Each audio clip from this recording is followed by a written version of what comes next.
तो स्टूडेंट्स, ये है सॉफ्टवेयर डेवलपमेंट लाइफ साइकिल के कुछ फेजेस, जिसमें requirement analysis, designs, coding, testing और मेंटेनेंस है। अगर हम इन सब के बारे में बात करें तो इन सब का इंट्रोडक्शन जो है मैंने पिछले वीडियो में आपको बता दिया था। अब आज हम देखेंगे कि रिक्वायरमेंट क्या होता है, एनालिसिस क्या होता है, डिज़ाइंस, कोडिंग, टेस्टिंग, मेंटेनेंस, इन सब को हम जो है डिटेल वाइज देखेंगे। SDLC के डिफरेंट फेजेस क्या होते हैं, अगर हम इनको सिंपल वर्ड्स में समझें तो सॉफ्टवेयर बनाना एक जर्नी है और इस जर्नी में कुछ इम्पॉर्टेंट स्टेशंस आते हैं जिनको हम फेजेस कहते हैं। चलें स्टेप बाय स्टेप समझते हैं। रिक्वायरमेंट, सबसे पहला स्टेप होता है रिक्वायरमेंट गैदरिंग। मतलब सॉफ्टवेयर को बनाने से पहले ये समझा जाता है कि असल में यूज़र को क्या चाहिए। अगर आप स्कूल के लिए एक ऐप बना रहे हो तो आप टीचर्स, स्टूडेंट्स और एडमिनिस्ट्रेटर से बात करोगे कि आपको क्या फ़ीचर्स चाहिए, क्या क्या चीज़ आपने अपने ऐप में इंक्लूड करना है और क्या चीज़ आपको, मतलब कि आपके ऐप के मेन कंपोनेंट्स हैं। ये सारी चीज़ें जो है हम रिक्वायरमेंट में देखते हैं। मतलब कि हम यहाँ पे डायरेक्ट बताते हैं कि हमें जो है इस तरह के ऐप्स चाहिए और इस ऐप में ये फ़ीचर होना चाहिए और मतलब कि जितनी भी यूज़र की रिक्वायरमेंट्स होती है, क्लाइंट की रिक्वायरमेंट्स होती है, वो रिक्वायरमेंट गैदरिंग में ही हम देखते हैं। अगर हम इसमें इसके एक्टिविटी की बात करें तो इसमें कुछ एक्टिविटीज़ होती हैं जैसे कि इंटरव्यूज़ हो गई, ऑब्जर्वेशंस हो गई, डॉक्यूमेंट्स हो गई। तो इंटरव्यू और सर्वे की बात करें तो इसमें डायरेक्ट जो है क्वेश्चंस पूछे जाते हैं क्लाइंट से। आपको क्या चाहिए, क्या पसंद है, इस तरह की चीज़ें जो हैं हम क्लाइंट के साथ डिस्कस करते हैं। इसी तरह से रिक्वायरमेंट्स दो तरह की होती हैं, फंक्शनल और नॉन फंक्शनल। फंक्शनल वो होते हैं जो काम सॉफ्टवेयर को करना है, जैसे लाइब्रेरी सिस्टम में बुक बोरो करना, रिटर्न करना, इन्वेंट्री अपडेट करना, ये सारी फंक्शनल चीज़ें हैं। जैसे कि यूज़र रजिस्ट्रेशन हो गई और नोटिफिकेशन हो गए, ये एक इम्पॉर्टेंट फंक्शंस होते हैं और सिस्टम्स में ये इम्पॉर्टेंट डालने ही होते हैं। तो ये जो है हमारा फंक्शन है। अगर नॉन फंक्शनल की बात करें, सॉफ्टवेयर कैसे परफॉर्म करेगा, 100 यूज़र एक साथ सिस्टम यूज़ कर रहे हैं और फिर भी स्पीड स्लो ना हो, यही क्वालिटी, स्पीड, सिक्योरिटी और रिलायबिलिटी है। ठीक है। नॉन फंक्शनल रिक्वायरमेंट्स जो हैं ये डेवलपर्स को खुद ही देखनी पड़ती हैं, क्लाइंट्स नहीं बताता इसमें। फंक्शनल्स जो होती हैं वो क्लाइंट्स जो है वो डिस्क्राइब कर देता है कि उसको क्या चीज़ चाहिए, और जो डेवलपर्स होते हैं वो नॉन फंक्शनल्स को उसके अकॉर्डिंग जो है वो डेवलप करते हैं। फंक्शनल और नॉन फंक्शनल दोनों ही इम्पॉर्टेंट होते हैं, और अगर इसको पेपर के पॉइंट ऑफ व्यू से देखा जाए तो ये दोनों शॉर्ट क्वेश्चन बहुत बहुत बहुत इम्पॉर्टेंट है आपके लिए, इसमें तो आना ही आना है। अगर इसके डिफरेंस की बात करें तो फंक्शनल और नॉन फंक्शनल में यही है कि फंक्शनल में हम स्पेसिफिक बिहेवियर बता देते हैं, नॉन फंक्शनल में जो है क्वालिटी और उसके कॉन्स्ट्रेंट्स जो होते हैं वो डिफ़ाइन किए जाते हैं। फंक्शनल जो है यहाँ पे हम बताते हैं कि सिस्टम ने एक्चुअली करना क्या है, और नॉन फंक्शनल में हम ये बताते हैं कि सिस्टम परफॉर्म कैसे करेगा। वो काम तो कर रहा है लेकिन कैसे करेगा। ठीक है। और इसके एग्जांपल में है कि बुक बोरो को हम पहले ही देख चुके हैं। यहाँ पर 100 यूज़र्स अगर उस ऐप को यूज़ कर रहे हैं तो उसकी स्पीड क्या होगी, उसकी क्वालिटी कैसी होगी, सिक्योरिटी और रिलायबिलिटी कितनी होगी उसकी, यहाँ पे हम नॉन फंक्शनल में ये चीज़ें देखते हैं। रिक्वायरमेंट समझने के बाद अगला स्टेप आता है डिज़ाइन फेज़। इस फेज़ को सिंपल वर्डिंग में अगर हम समझें तो ये ब्लूप्रिंट बनाने जैसा है। जैसे घर बनाने से पहले नक्शा बनाते हैं कि रूम कहाँ होगा, किचन कहाँ होगा, विंडोज़ कैसी होंगी। अगर नक्शा ही सही ना हो तो घर बनाने के बाद प्रॉब्लम होगी। बिल्कुल इसी तरह से सॉफ्टवेयर डिज़ाइन करते वक्त भी हम ये देखते हैं कि डिज़ाइंस, मॉडल्स, आर्किटेक्चर किस तरह के होंगे। डायग्राम्स हम बनाते हैं, उसमें हम देखते हैं कि सॉफ्टवेयर के पार्ट्स कैसे कनेक्ट होंगे। मॉडल्स बनाते वक्त जो है हम ये देखते हैं कि ऐप यूज़ करते वक्त क्या दिखेगा यूज़र को, मतलब कि जो ऐप यूज़ कर रहे हो क्या दिखेगा, कैसे दिखेगा, ये मॉडल्स में हम डिफ़ाइन करते हैं।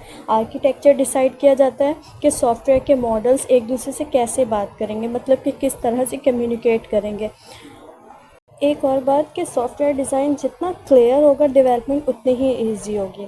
अब शुरू होता है सबसे एक मज़ेदार पार्ट जो कि डेवलपमेंट फ़ेज़ है, जहाँ एक्चुअल कोडिंग होती है। प्रोग्रामर्स डिज़ाइंस को कोडिंग में ट्रांसलेट कर देते हैं। यही वो लाइंस ऑफ कोड जो लिखते हैं जो सॉफ्टवेयर को ज़िंदा कर देती हैं। मतलब कि यहाँ पर जो हमारी इमेजिनेशंस होती हैं वो रियल लाइफ या रियल टाइम में जो है वो कन्वर्ट हो जाती है। इसको हम इस तरह से समझ लेते हैं कि हमारे पास जो रेसिपी होती है वो पहले से ही डिज़ाइन हुई भी होती है। रेसिपी हमें पता है, जिस तरह से अगर हम केक बना रहे हैं तो केक की रेसिपी जो है बिल्कुल एज़ इट इज़ जो है फ़ॉलो की जाती है। अगर उसमें थोड़ी सी भी गलती हो जाती है तो वो तो रेसिपी जो है वो हमारे पास ख़राब हो जाती है। इसी तरह से अगर कोड गलत लिख देते हैं तो सॉफ्टवेयर क्रैश कर जाएगा या उसमें बग आ जाएंगे। डेवलपमेंट के दौरान छोटी मोटी टेस्टिंग होती रहती है ताकि एरर्स जो हैं इंस्टेंटली जो है वो उसको सॉल्व किया जा सके। अब जो है ना हमारे पास बहुत ही इम्पॉर्टेंट फ़ेज़ है और ये हर ऐप का जो है क्रूशियल पार्ट होता है जो कि टेस्टिंग कहलाती है, ठीक है ना। और यहाँ पर जो है समझ लें कि हम आइडेंटिफाई करते हैं बग्स को, एरर्स को, इश्यूज़ को, जो जो मसले हो रहे होते हैं हम यहाँ पर टेस्टिंग करते हैं, ठीक है। जैसे कि आप समझ लें कि यहाँ पे 2-3 तरह की टेस्टिंग होती है। फंक्शनल टेस्टिंग होती है, परफॉर्मेंस टेस्टिंग होती है और जो है हमारे पास जो है एक और टेस्टिंग है वो कंपैटिबिलिटी टेस्टिंग है। अगर हम फंक्शनल टेस्टिंग की बात करें तो यहाँ पे फंक्शनल टेस्टिंग जो है वो यहाँ पर देखता है कि जितने भी फंक्शंस जो हैं हमारे ऐप में वो प्रॉपर तरीके से वर्क कर रहे हैं कि नहीं, और जो रिक्वायरमेंट्स बताई गई थी एक क्लाइंट की तरफ से वो फुलफ़िल हुई हैं कि नहीं। फिर परफॉर्मेंस टेस्टिंग देखते हैं जो कि नॉन फंक्शनल टेस्टिंग में होती है, जहाँ पर हम ये टेस्ट कर रहे होते हैं कि अगर 100 यूज़र्स आ जाए या 1000 यूज़र आ जाए तो क्या हमारी ये ऐप जो है वो स्मूथली रन कर रही है कि नहीं, ठीक है। तो स्टूडेंट्स इसी तरह से टेस्टिंग जो है एक क्वालिटी चेक ही है जो इंश्योर करती है कि सॉफ्टवेयर यूज़र के लिए जो है वो रेडी है भी कि नहीं, ठीक है। तो कंपैटिबल टेस्टिंग में भी यही होता है कि हम ये देखते हैं कि कितने डिवाइसेस पर ये वर्क कर रही है। ये जो ऐप बनाई है वो एंड्रॉयड ऐप पे अच्छी तरह से वर्क करती है कि नहीं, या उसके वर्जन से, जैसे कि एंड्रॉयड 10 आ जाती है, एंड्रॉयड 9 आ जाती है, तो इस तरह के वर्जन्स पे वो ठीक तरह से वर्क कर रही है कि नहीं, हम ये भी टेस्ट करते हैं।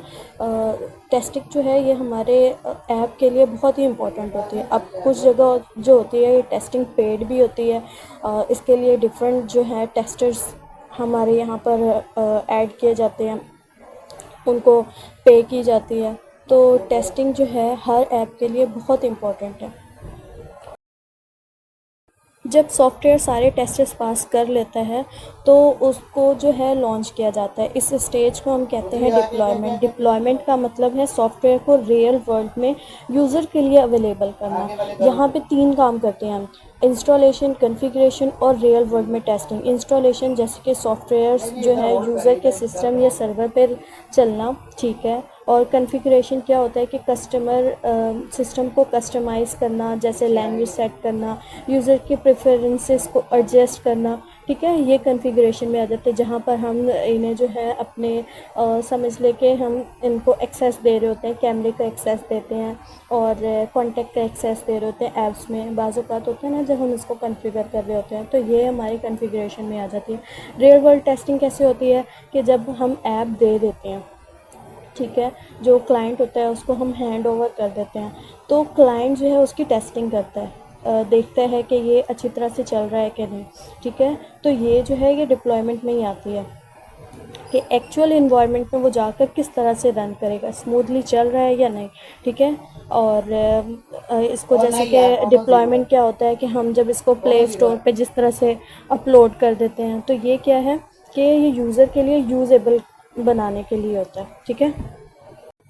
अब लास्ट में जो है सबसे इम्पॉर्टेंट फ़ेज़ है वो मेंटेनेंस का फ़ेज़ है। कुछ लोग समझते हैं कि सॉफ्टवेयर लॉन्च होने के बाद काम ख़त्म हो जाता है। बिल्कुल ऐसा नहीं है। सॉफ्टवेयर लॉन्च होने के बाद ही जो है असल काम शुरू होता है, क्योंकि ये रियल वर्ल्ड में जाकर हमें पता चलता है कि ये एक्चुअली फिर जो है उसको टेक्नोलॉजी के साथ अपडेट करना ताकि सॉफ्टवेयर जो है वो पुराना ना लगे, और नए फीचर्स ऐड करना जो यूज़र जो हैं वो बाद में डिमांड करते हैं कि आप ये भी चीज़ ऐड कर दें, तो ये जो है हमारे मेंटेनेंस में ही आती है। तो स्टूडेंट्स, ये था सॉफ्टवेयर डेवलपमेंट लाइफ साइकिल के फेजेस, रिक्वायरमेंट गैदरिंग से लेकर मेंटेनेंस तक हर स्टेप एक चेन की तरह काम करता है, ठीक है। अगर एक भी वीक हो जाए तो पूरा सिस्टम जो है वो फेल हो जाता है। इस कोर्स में हमने फेज़ को डिटेल के साथ सीखा है ताकि आपके कॉन्सेप्ट्स क्लियर हो जाए और एग्ज़ाम के लिए स्ट्रॉन्ग प्रिपरेशन हो। तो स्टूडेंट्स, ये था आज का हमारा टॉपिक। मज़ीद नॉलेज के लिए हमारे साथ बने रहिए और हमें फॉलो करना ना भूलें। फिर मिलते हैं आपके साथ एक और नई और इंटरेस्टिंग वीडियो के साथ। तब तक के लिए अल्लाह हाफ़िज़।